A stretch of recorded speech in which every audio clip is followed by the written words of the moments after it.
Welcome to Tidbits from the Book of Acts. My name is Petersen, and today we're looking at chapter 6 in Acts. This is one of the shortest chapters, and it reveals an internal issue that rose in the early Christian church. You had two groups. Many of the Christians were Greek-speaking Jews who had grown up in the diaspora, that is, around the Roman Greek world. And then, of course, there were some who came from Palestine and whose mother's tongue would have been Aramaic.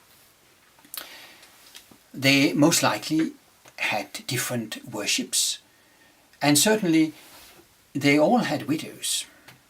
The law required Jews, and it does require us to take care of the widows, the orphans, the strangers. So for Jews and for the Christians, it was an ethical obligation to take care of the widows.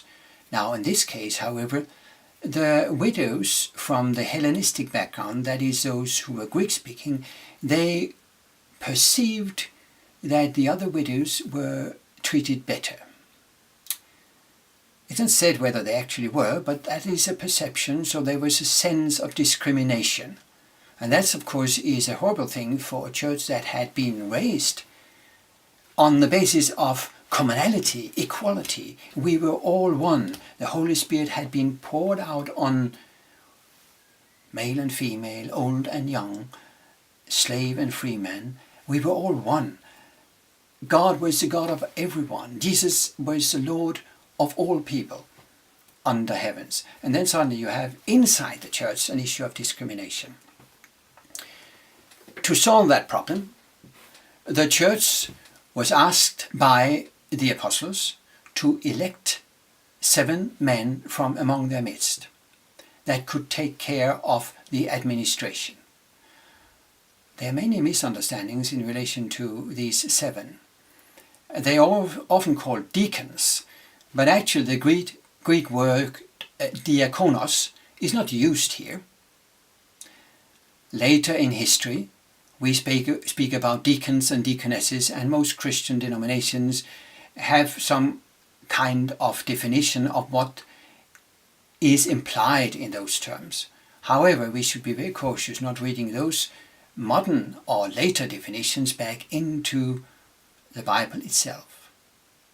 Diaconia, the noun ministry, is applied both to the service at the tables and to the ministry of the word in verse 4 of this particular chapter. And when we look at what the 7 leaders, not deacons, what these 7 actually became known to do, the 2 most well-known, Stephen and Philip, and their exploits are told in the subsequent chapters, those 2 are primarily known for their preaching of the word. They are the evangelists. So what is the division all about between the 7 and the apostles? And let me suggest that the apostles, as the logistics demanded it, had to separate themselves from administering these practical things, because they had both the preaching of the word and the intercessory service or intercessory ministry. Many people would have come to them for intercession and also to have explanation of the word and being reminded about what Jesus had told the apostles, which they now told the people. So the 7 would have had to teach other people to take care of many of the practical things, and part of that teaching, administration of the service of the tables, would have been to implement the theological rationale for the non-discriminatory sharing that characterized the early church. Now, in the carrying forth of that ordination of the 7, ordination is a dangerous word to use here, but nevertheless, in doing that, we are told in verse 6 of the chapter that these 7, they sat before the apostles, and they prayed and laid their hands on them. That is from the English Standard Version. Now, some translations tend to say that it was the apostles who solely laid their hands upon them. But that's actually contrary to the grammar of the text. There is no change of subject. It is the representatives of the church body who presents these 7 to the apostles and lay their hands on them.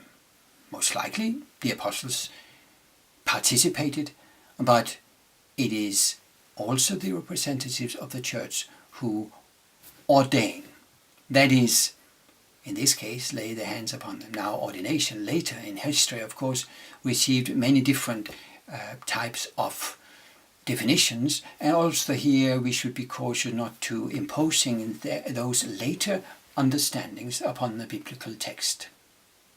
These 7 were dedicated by a ceremony of laying on of hands, whereby the church acknowledged that God had given them these gifts to serve, and they transferred authority to perform these things within the church community.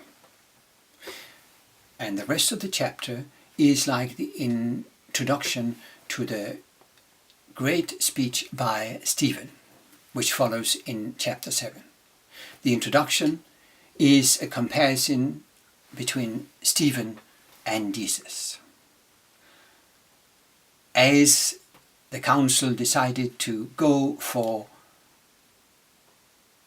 after Stephen, they paid false witnesses, just as had been the case when Jesus was crucified. They created a fake accusation that he was against the temple. And you have many similarities between Jesus at the court and Stephen's speech to the Sanhedrin. Now, this is for next time. So thank you for this time, and looking forward to have your attention next time for tidbits from the book of Acts. This was chapter 6, next time chapter 7.